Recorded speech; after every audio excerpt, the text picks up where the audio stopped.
नमस्कार. आपण गणेश चतुर्थी आणि गणेश विसर्जन साजरे करत आहोत. गणेश विसर्जन काय असते हे तुम्हाला माहिती आहे का?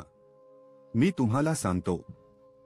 आपली प्राचीन परंपरा आकाराकडून निराकाराकडे म्हणजेच स्वरूपाकडून निराकाराकडे जाणे आहे.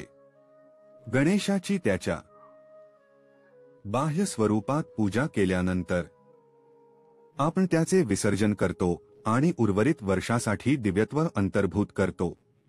आपण ते अंतर्भूत करू शकतो का? जर तुम्ही दिव्यत्व किंवा अशा मूर्तीतून निर्माण होणारे दैवी तत्व अंतर्भूत करू शकत असाल तर उद्देश पूर्ण होतो. पण जर ते असे होऊ शकत नसेल आणि पुन्हा स्वरूपाचे अवलंबन करावे लागत असेल तर तिथे काही प्रमाणात अपयश आहे. हा सण सहसा अपार आनंदाने भरलेला असतो. काही अतिशय सुंदर आणि गहन असे आध्यात्मिक संदेश आपण गणेशाकडून शिकू शकतो जे वैश्विक स्तरावर लागू पडतात. मी ते तुमच्यासोबत शेअर करतो.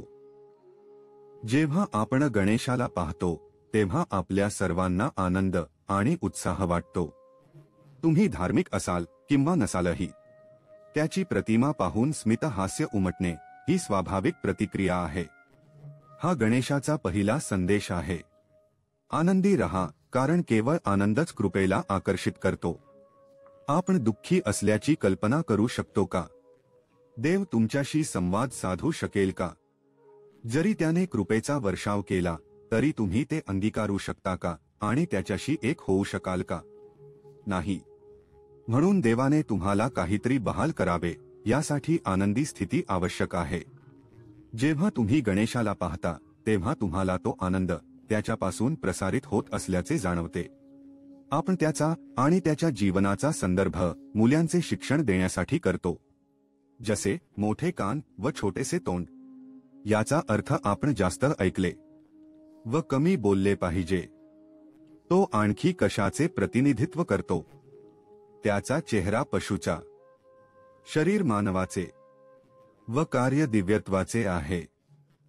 हाच आध्यात्मिकतेचा प्रवास नाही का, ज्यात आपला स्वभाव पशुमधून मानवामध्ये व नंतर दिव्यत्वामध्ये उन्नत होत जातो.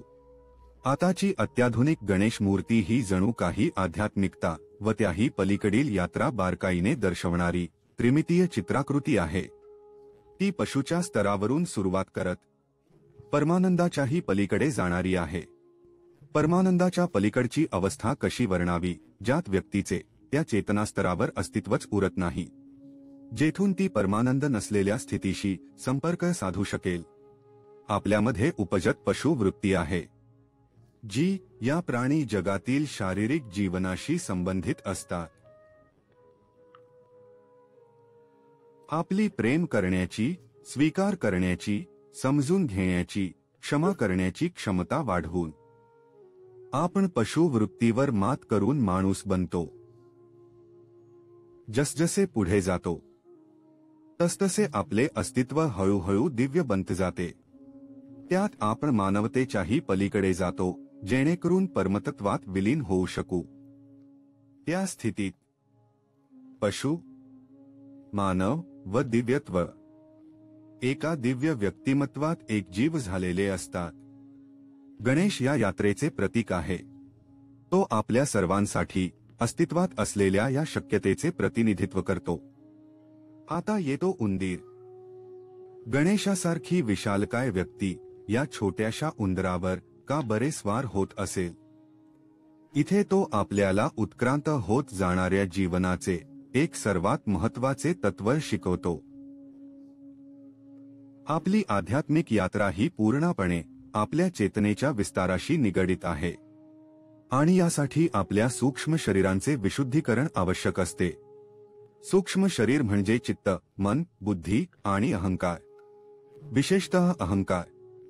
जसजसा आपला अहंकार विशुद्ध होत जातो व जसजसे आपल्या सूक्ष्मतर आध्यात्मिक अवस्था बाहेर प्रकट करण्यात आपण सक्षम बनतो, तसतसे विनम्रता, निरागसता, साधेपणा आणि पावित्र्यता आपल्या आचरणातून प्रकट होऊ लागते.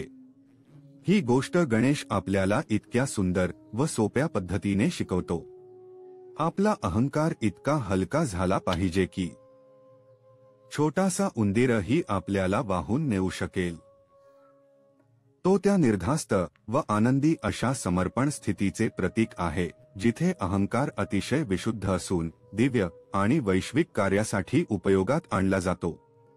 तर यात सगळेच आहे, आनंद व उल्हास, पशु, मानव व दिव्यत्वाचे एकीकरण आणि उंदीर शुद्ध व विनम्र अहंकाराचे हलकेपण आहे. किती सुंदर संयोग.